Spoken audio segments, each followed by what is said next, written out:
প্রথমত বলি যে ওয়াকআউট এটা সংসদীয় রীতিনীতি এবং এটা বিরোধী দলের এটা অধিকার, তারা অধিকার কার্যকারী বাস্তবায়ন করেছে, এটা হলো ওয়াকআউট। আর যে কাজটা আমরা করেছি সেটা হলো আর সংবিধান সংশোধন কমিটি আমরা আজকে করেছি। সংবিধান সংশোধন কমিটি আমরা এর আগেও করতে চেয়েছিলাম। আমরা 17 সদস্য বিশিষ্ট কমিটি করব। এর মধ্যে আমরা 12 জন সদস্য বিশিষ্ট কমিটি আজকে করেছি, তার মধ্যে বিএনপি থেকে 7 জন, আর প্রতিটি দল থেকে আমরা এক একজন করে নিয়েছি, স্বতন্ত্র থেকেও একজন করে নিয়েছি। সেখানে তাদের কাছ থেকেও আমরা, তাদের সাথে জোটের যারা আছে তাদের কাছ থেকে সদস্য নিয়ে সবাই মিলে আমরা চেয়েছি যে দীর্ঘ 17 বছর আন্দোলন সংগ্রাম করার পরে আমরা এখানে বসেছি, আমরা সমঝোতার ভিত্তিতে এই সবটা করব। এটি হলো আমাদের উদ্দেশ্য। আপনাদের একটা সব বিনয়ের সাথে প্রশ্ন করতে চাই, সংবিধানের যে ধারাই আমি সংশোধন করি না কেন সেটাই সংস্কার। আপনাকে যে কাজটাই আমি করি না কেন, সংবিধানে 153টা ধারা আছে। 153টা ধারার মধ্যে আমরা ধরেন 30টা ধারা বা 40টা ধারা বা 20টা ধারা আমরা জুলাই সনদ অনুযায়ী এখানে সংবিধান ইনকর্পোরেট করব। আচ্ছা, যদি 20টা ধারা আমরা রাখি তাহলে বাকি 153টা ধারার 135টা ধারা কোথায় রাখবো? ফেলে দেব? সংবিধানের 3টা পদ্ধতি থাকে। একটা পদ্ধতি থাকে যে দেশ স্বাধীন হলো বা একটা নতুন জাতির জন্ম হলো, আমরা নতুন করে সংবিধান লিখবো, সব সংবিধান ফেলে দিয়ে। একটা হলো দেশে মার্শালদারি হলো, সংবিধান তখন বাতিল করা হলো, অ্যাপ্রোগেট করা হলো, আমরা মার্শাল অনুযায়ী চলবো, আইন অনুযায়ী চলবো। আরেকটা হলো সংবিধান সংশোধন। আমরা যা কিছু করি সর্বশেষ দিনের শেষে সংবিধান সংশোধন করতেই হবে। সংবিধান সংশোধন করা ছাড়া যেহেতু আমরা নতুন সংবিধান লিখবো না, আমাদের কোনো বিকল্প নেই।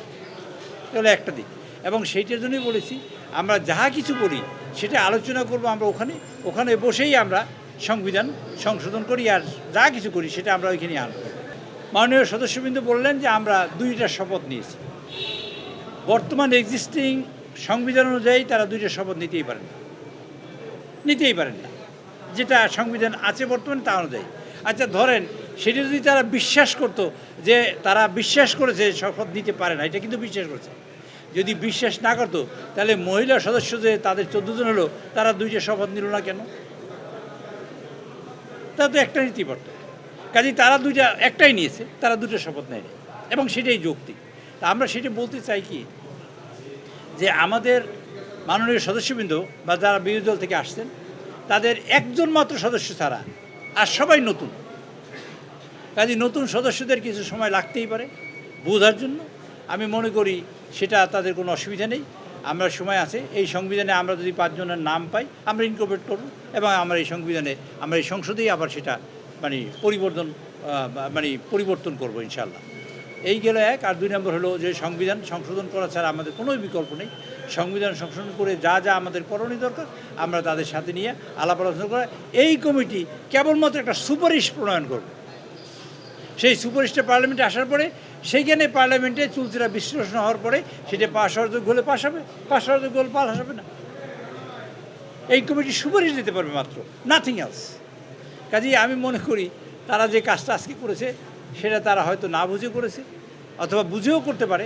যদি বুঝে করে থাকে, আমি মনে করি আমরা যেভাবে আগাইছি সেভাবে আগানোই সমীচীন, এবং সেভাবেই তারা এগিয়ে আসবেন, এবং তাদের নিয়েই আমরা ইনশাআল্লাহ সংবিধান সংশোধন করব। কারণ আমার বিশ্বাসই এরকমের যে তারা বিরোধী দলে যারা বসছেন তারা অনেক শিক্ষিত, বিদগ্ধতা আছে, চৌকস, এবং আমরা বিভিন্ন সময় আলাপ আলোচনা করেছি।